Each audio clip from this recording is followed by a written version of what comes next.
Cae la tarde y en un rincón de la ciudad, en un pequeño jardín, alguien cuenta una historia, reflexiona en voz baja o conversa, paseándose bajo los árboles.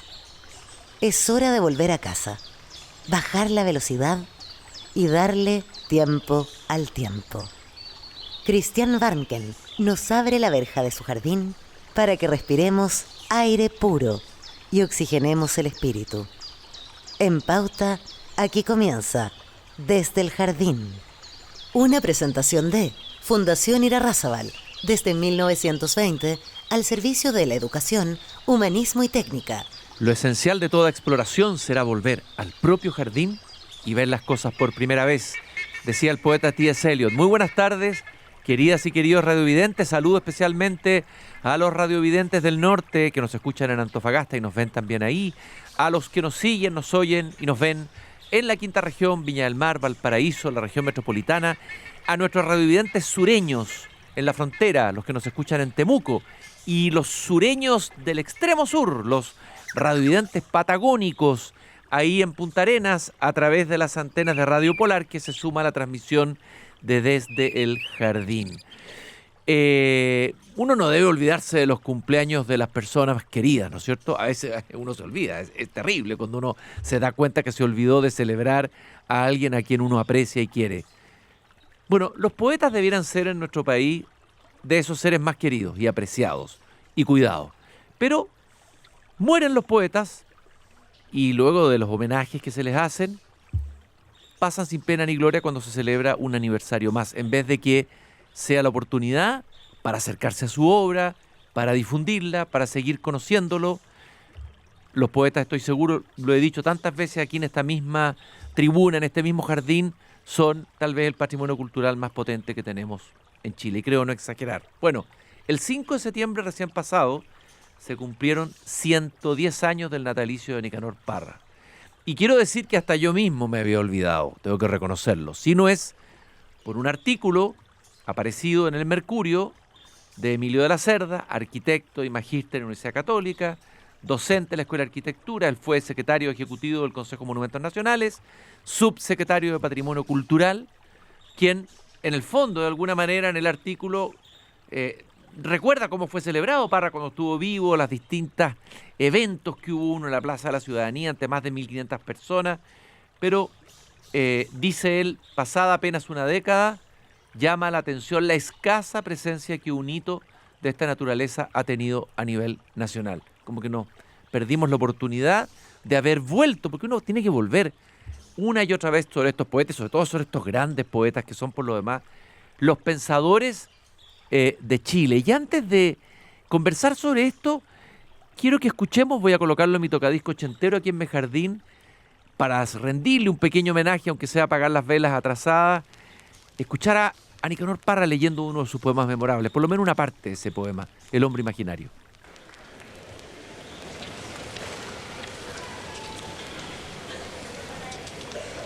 El hombre imaginario vive en una mansión imaginaria, rodeada de árboles imaginarios, a la orilla de un río imaginario. De los muros que son imaginarios penden antiguos cuadros imaginarios, irreparables grietas imaginarias que representan hechos imaginarios, ocurridos en mundos imaginarios, en lugares y tiempos imaginarios. Todas las tardes imaginarias, sube las escaleras imaginarias y se asoma al balcón imaginario a mirar el paisaje imaginario que consiste en un valle imaginario circundado de cerros imaginarios. Sombras imaginarias vienen por el camino imaginario entonando canciones imaginarias a la muerte del sol imaginario. Y en las noches de luna imaginaria sueña con la mujer imaginaria que le brindó su amor imaginario. vuelve a sentir ese mismo dolor, ese mismo placer imaginario, y vuelve a palpitar el corazón del hombre imaginario. ¿Qué poemazo es ese? Es tal vez uno de los poemas nosotros en nuestra lengua, en nuestro idioma, el español, más potentes que se hayan escrito sobre el amor. Es un poema, bueno, yo comentaba en mis clases a veces con los alumnos en la universidad, he puesto este poema para ver todo lo que hay sobre el amor. Que el amor es imaginario o es real. ¿Qué es el amor finalmente? Y el dolor, ese dolor donde él no coloca el adjetivo imaginario, en el único lugar donde no coloca el adjetivo imaginario es en la palabra dolor, o sea, el dolor que duele por la ausencia del amor, etcétera. Bueno, vamos a conversar y vamos a celebrar y vamos a conmemorar, aunque sea atrasadamente, al gran antipoeta y poeta Nicanor Parra, y nos acordamos de él gracias a Emilio de la Cerda, lo decía recién, quien publicara este artículo Parra 110. Emilio, muchas gracias por haber venido esta tarde a conversar conmigo y a recordar a Nicanor Parra y a hablar de otras cosas aquí en el jardín. Hola Cristian, ¿cómo estás? Mucho gusto. Lo primero que quiero preguntarte es que tú de alguna manera tuviste una conexión ahí con Nicanor Parra, con la familia de Parra, que se dio en Las Cruces. Entiendo que tú eras vecino de Nicanor Parra, o vivías muy cerca de él, y ahí comenzó una historia interesante que tiene que ver con la recuperación de una de las casas de Nicanor Parra. Sí, bueno, fue así. Mi familia, mi abuelo iba a Las Cruces desde hace mucho tiempo, como en los años 40, y en ese contexto yo era vecino de Parra, casa por medio, digamos, pero había una relación de cercanía. Y claro, nos tocó, sobre todo al final, estar bien cerca de él cuando estaba ya en los últimos años, más o menos.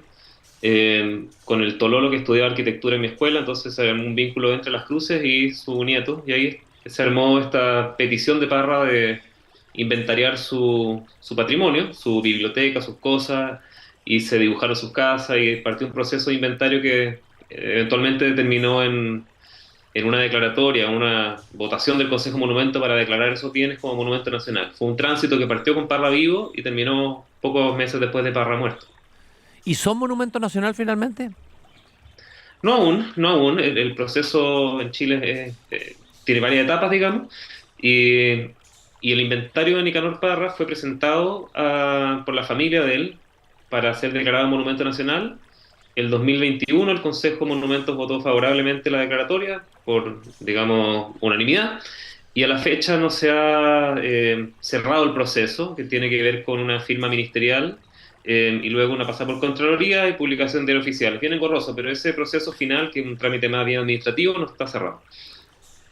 Te quería preguntar, ¿por qué son tan importantes las casas de los poetas? Así como está la casa de Neruda, la casa de Huidobro en Cartagena, la casa de los 10, del grupo de Pedro Prado y otras, ¿no? ¿Por qué son importantes estas casas desde el punto de vista patrimonial en el sentido amplio, como patrimonio cultural? Tú hablas de ellas también en tu artículo sobre Parra. Mira, a ver, es el lugar en el que los artistas, los intelectuales desarrollaron su quehacer. O sea, en cada una de ellas hay valoraciones distintas, digamos. Es el sitio, el lugar en el mundo que muchos de estos artistas tuvieron.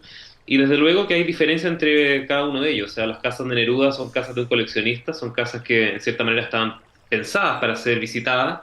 Las casas de Parra son un poco distintas, pero no por eso no tienen ese mérito. Nicanor Parra tenía una virtud, tú lo conoces bien en su obra, que los objetos que estaban en su casa eventualmente podían estar al día siguiente en un museo porque eran objetos de uso cotidiano transformados en trabajos prácticos o artefactos. Y Parra, en sus casas, sobre todo en La Reina y Las Cruces, construyó su ambiente. Era una especie de laboratorios donde él ponía a prueba las cosas. La casa de La Reina, digamos, partió con unas pequeñas medidas de agua, las fue ampliando en el tiempo, las fue enchulando, tiene una terraza que hizo Ronald Kay, tiene unas construcciones que hizo su cuñada, digamos, la Isabel Tuca, luego tenía otra cosa. Entonces, no un imbunche, digamos, pero es una construcción de varias manos. Tiene muros de Roberto Parra, muros de contención. En ese lugar fue donde él vio por última vez a la Violeta Parra. Él describe que ahí bailó cueca la Violeta Parra. Entonces, son lugares que son un hito en la historia del país y merecen ser conservados para las futuras generaciones, también porque están ligados a su propia obra. Bueno, hay una obra de Nicanor Parra que se llama Obra Gruesa, ¿no? Y además, yo le escuché decir, y lo leí en un texto de él, de alguna manera lo que significa construir algo, pero con un reciclaje de cosas, de desmantelamientos de otras construcciones. Pero eso sirve no solamente para las casas, sino en el sentido también del lenguaje. O sea, él fue una suerte de demoledor y recolector de restos de las ruinas del sentido, no sé cómo llamarlo, ¿no? Y construyó casas a partir de eso. Sus poemas, pero también sus casas. A ver, ese es un punto súper interesante porque Parra las casas las armó reciclando también materiales de otros lados. O sea, y él tenía, hay fotos típicas de él en la tina de la casa que fue de Vicente Huidobro, que la tenía puesta ahí en un espacio que le llamaba el Solarium en La Reina. Luego había unas ventanas de la casa de Huidobro también puestas para entrar a su lugar, vitrales de iglesias que tenían. Entonces, esta lógica de reconstrucción del lenguaje que se podía leer en su obra también tenía un espejo en los lugares que él habitaba, en los que pensaba su obra. Oye, Emilio, a ver, ¿qué es lo que está pendiente en relación a Parra? ¿Qué es lo que está pendiente de parte del Estado en relación a él? Y también podríamos extenderlo a otros poetas, digamos. ¿En qué estamos atrasados si uno se compara, no sé, con otros países? Tal vez uno tiende a idealizar un México o países donde el Estado ha tenido a lo mejor un papel más relevante o dinámico, no sé cómo llamarlo, en la recuperación de este patrimonio de escritores, de poetas. ¿Cómo estamos nosotros como país en relación a eso? ¿Cuál es tu diagnóstico? A ver, me parece a mí que en el caso de las casas de Parra, claramente está pendiente que se declare monumento nacional. Y uno podrá decir, pero eso es muy formalista, y aparte de qué sirve que se declare, mira la polémica que está con los monumentos nacionales en Chile. Ok, yo puedo entender todo ese debate. Pero un reconocimiento de las casas significa que no solo a la familia, no solo a la fundación o a la academia le interesa al Estado como un lugar que es un momento de la historia del país. Ese es un primer.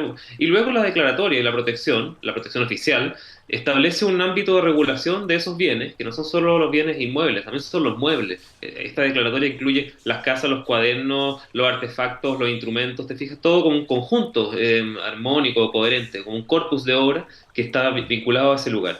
Y en un plano más general, no solo de Parra, a ver, como tal cual tú decías en la introducción, hay una memoria un poco corta con los artistas nacionales. Con los archivos de los artistas. Hemos visto muchas fundaciones que se generan ex post, digamos, Nemesio Antunes, Rosel Bru. Hoy día había una carta también respecto al cumpleaños 51 de Neruda, que el cumpleaños 50 pasó también medio sin pena ni gloria en el caso de Neruda, un personaje de ese talante también. Entonces yo veo que sí, que hay poca, llámale tú política pública, interés en difundir, en rescatar estos autores una vez que ya no están. Y el sentido de eso es educativo, es poder transmitirlo a las generaciones nuevas y es poder difundir ese patrimonio magnífico que tiene Chile, que es su literatura, sus poetas. Justamente tú te referías ahí a una carta de la sobrina nieta de Neruda que critica que se haya cerrado el Museo Pablo Neruda un día lunes, que era el día que se celebraba su cumpleaños número 51. La Fundación Neruda respondió de que era injusta esa crítica, que no revelaba el trabajo que estaba haciendo la Fundación y que ellos lo habían celebrado el día domingo, el día anterior. A ver, ¿cómo miras tú esto? ¿Quién tiene razón, la sobrina o la Fundación? A ver, yo veo que la Fundación Neruda ha hecho un trabajo notable con las casas de Neruda. De hecho, ellos han tenido la capacidad de autofinanciarse y sostenerse por mucho tiempo. Ellos recién en la pandemia vinieron a solicitar apoyo al Estado porque no les funcionaba por razones obvias, estaban las casas cerradas. Pero yo creo que es loable lo que han hecho ellos como fundación respecto a la obra de Neruda. Yo lo que podría ser más crítico, independiente del tema de la apertura del lunes o no, digamos, es, por ejemplo, los 50 años de Neruda. Neruda es un personaje de primerísimo orden a nivel de la literatura hispana, digamos, y mundial, es evidente, pero los 50 años pasaron como sin pena ni gloria. Y esto lo estoy diciendo a nivel del Estado, no a nivel de la fundación, ni de la familia, te fijas, ni de la academia. Sobre todo de la responsabilidad que le compete a los órganos públicos con sus autores y con sus poetas y con sus artistas más en general, con los creadores del país. ¿Te fijas? Yo creo que ahí hay una materia relativamente pendiente, si tú quieres, o con poco foco en eso. Hay muchos focos, y me parece bien, en los artistas vivos, en el patrimonio inmaterial, en la salvaguardia de esas manifestaciones, me parece estupendo, importantísimo. Pero con los autores que construyen ni siquiera construyen la identidad del país, construyen una manera de entender el mundo.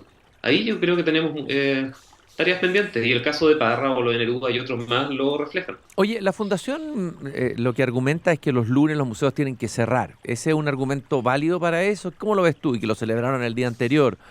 ¿Tienen que cerrar los lunes o se podría haber hecho una excepción? Podría haber hecho una excepción. La cerrada de los lunes de los museos, una especie de protocolo de práctica internacional que es una buena práctica porque los lunes se hacen inventarios, se limpia, se mantienen, ¿te fijas? Y los museos trabajan los domingos, entonces también la gente descansa un poco más el lunes, eso está muy bien.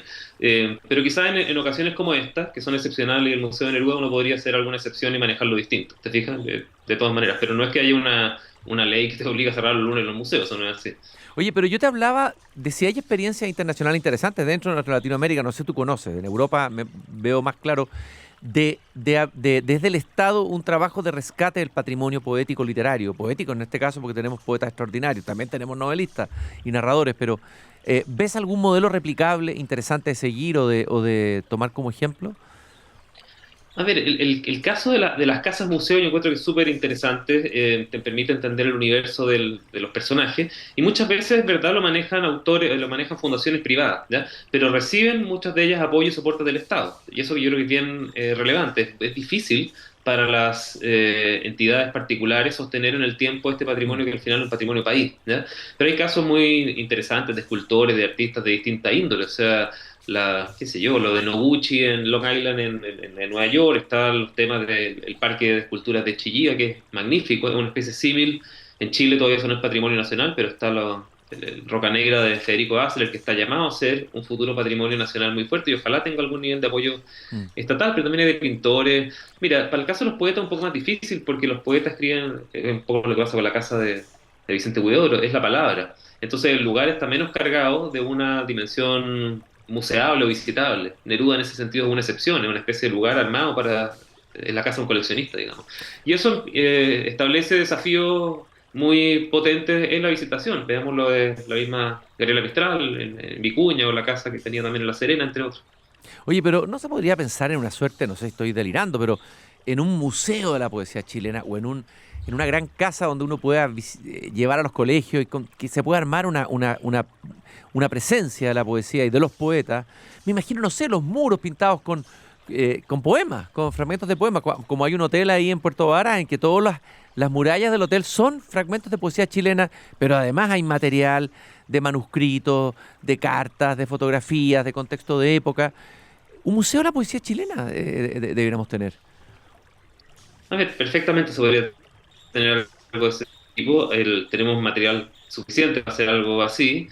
Eh, pero es curioso que en Chile, por ejemplo, artistas tan importantes como Mata no tengan un museo, digamos, ¿te fijas? O un espacio propio. Imagínate. Eh, yo destaco mucho las casas y los lugares de los poetas, fíjate. O sea, creo que en ese sentido, lo de las cruces, no, las cruces, la Cartagena e Isla Negra, esto que le llaman la ruta de los poetas, es una oportunidad tremenda de entender un territorio, unas casas, una forma de entenderlo con las comunidades. Va mucha gente a ese balneario muy popular. Bueno, ¿qué rol tienen esas casas con esa población? ¿Te fijas? Y con esas visitaciones. Yo creo que ahí hay una oportunidad que se puede explotar mucho más, en sentido local y articulado.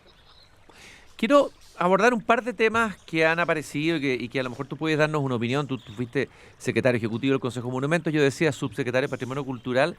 Hubo una crítica al Ministerio de Cultura por la entrega de la Orden al Mérito Pablo Neruda. Se ha criticado que fue dada a la banda chilena La Sonora Rey, al director de orquesta Andrés Rieu. ¿Cuánto hay? Porque bueno, a veces se critica por criticar, ¿no es cierto? Pero ¿cuál es tu mirada sobre la entrega de ese orden al mérito? ¿Qué ha faltado? ¿Qué no se ha cumplido? Y que le dé justificación o piso a esas críticas. A ver, yo he sido crítico de la entrega del orden al mérito, no tanto por el sentido de a quién se lo han dado. ¿Te fijas? Yo creo que eso por ley es una facultad de la ministra, en este caso del ministro, y eso me parece bien, habrá que discutirlo en otro plano. Me parece que es una cuestión procedimental que no se ha cumplido bien en esa entrega, porque la ley lo que señala es que el ministro o la ministra en este caso tiene que presentar la propuesta de los nombres antes al Consejo de la Cultura, ya que por ley es el órgano de la sociedad civil que representa a la academia, a las distintas entidades frente al ministerio. Y el premio se ha entregado sin informar al Consejo de la Cultura. Entonces yo creo que eso a nivel procedimental es algo que, por un lado, se salta esta opinión de la sociedad civil representada en ese consejo y por otro lado no cumple con la normativa. Esa es una dimensión de la crítica, si tú quieres, administrativa, legal, pero bien importante porque esa ley tiene sentido. Se discutió mucho tiempo para poder tener ese protocolo. Y a partir de ese debate han surgido otras voces que han cuestionado ya no la forma, sino que el fondo, que es decir, si el nombre de Neruda, cómo se está entregando a tales nombres, si es lo mismo Ennio Morricone que la Sonora de Tony ¿Cuál es Rey tu o otras postura cosas ahí? más, ¿te fijas? ¿Cuál es tu postura ahí? A ver, mi postura en eso es que yo no haría una distinción entre la música más docta, o sea, entre las personalidades más doctas y lo popular. ¿Te fijas? Creo que hay un límite que es muy estrecho, que no me parece que corresponda. Pero sí que la forma en la que se entrega este premio, este reconocimiento, debería estar más normada y recibir más voces. Yo veo que esto como una especie de reacción inmediata, de oportunidad de la autoridad respecto a un artista que pisó suelo chileno, me parece como muy coyuntural y creo que no le hace justicia al talante en este caso Neruda, que tú tienes poniendo el nombre al premio. Yo creo que eso debería ser manejado con mayor nivel de rigor y en un proceso que escuche más voces y que ahí se entregue, no como una reacción automática. Bueno, ahí también la Fundación Neruda hizo una crítica, ¿eh? En la línea que estás señalando tú ahí. Eh, Hay otro tema que duele, o a mí me dolió por lo menos, no sé si ha cambiado o no ha cambiado. Entendí que se canceló el proyecto del Centro de Neurociencia en Valparaíso, que dirigía el gran científico Ramón Latorre, y esto tiene que ver con los permisos, con los temas arqueológicos, bueno, la permisología, en fin, pero que un proyecto de esa envergadura en una ciudad patrimonial como Valparaíso, que necesita aportes como eso y presencias como eso, haya hecho que haya tenido que cerrar ese proyecto o irse a otro lado, a mí me parece de una gravedad tremenda para la ciencia, para el patrimonio, para la ciudad, para todo. ¿Qué pasó ahí? Cuéntanos brevemente y cuál es tu mirada sobre aquello. A ver, yo soy bien crítico de lo que pasó ahí y me parece que es un reflejo palmario de un problema de orden mayor. Eso no es solamente el problema del paraíso y neurociencia, es algo que está pasando en varios lados en el país. Eh, y donde el Estado venía chocando con el Estado, porque el Estado ahí tenía dos intereses cruzados, digamos, o más de uno. Conservar el patrimonio arqueológico, pero también recuperar el sitio UNESCO a partir de personas que iban a estar trabajando con la Universidad de Neurociencia en el barrio La Matriz, un lugar magnífico. ¿Qué ocurrió? Tenía un presupuesto asignado, empezaron las obras, hicieron excavaciones sin tener una línea de base arqueológica completa previamente, encontraron cuerpos de niños, cuerpos de adultos. Este era un cementerio de niños de la antigua iglesia de La Matriz, y en el protocolo de Monumentos Nacionales los niños se rescatan y no es que se saque un porcentaje de los cuerpos, se saca los cuerpos enteros. Eso aumentó los costos, la empresa constructora quebró, hubo que licitar de nuevo, subió como de 6.000 millones a 9.000 y tantos millones, el proyecto se hizo inviable, nunca logró el Estado coordinar al MOP, a Monumentos Nacionales, con las entidades de atrás, y como en el peor de los escenarios que podía ocurrir, el proyecto se desechó. Y lo que pasó ahí es que el sitio quedó abandonado tal cual estaba antes, digamos, porque es un lugar muy deteriorado en Valparaíso, nos perdimos la oportunidad de tener personas trabajando al Centro de Neurociencia en el barrio La Matriz y quedamos con el sitio UNESCO igual de deteriorado que antes o incluso más. ¿Te fijas? Yo creo que y eso no es solamente un problema de ese lugar, es un problema que tiene que ver con la legislación vigente de monumentos nacionales, tiene que ver con la forma en la que se toman decisiones, los criterios de intervención de los sitios arqueológicos, entre varios otros factores. Emilio, yo te quiero agradecer esta conversación que partió escuchando a Nicanor Parra, escuchándolo y recordándolo a Nicanor Parra. Me parece que tuviste un gesto ahí muy importante de recordárnoslo, recordar sus 110 años, hacernos pensar todo lo que podemos todavía hacer para poner en valor el patrimonio, la historia de nuestros poetas, de nuestros escritores en Chile. Muchas gracias, Emilio, por haberme venido a visitar a mi jardín aquí esta tarde. Muchas gracias, Cristian, un gusto. Y nosotros nos encontramos nuevamente aquí cuando mañana a las 8 de la tarde vuelva a abrir la verja de madera de mi jardín. Y no se olviden la frase de Voltaire, que está en el libro Cándido: hay que cultivar el propio jardín. Hasta mañana. Es hora de cerrar la verja de madera del jardín. Pero Christian Warnken la volverá a abrir todos los días de lunes a viernes a las 20 horas en Radio Pauta, cuando comience de nuevo Desde el Jardín. Una presentación de Fundación Irarrázaval, desde 1920 al servicio de la educación, humanismo y técnica.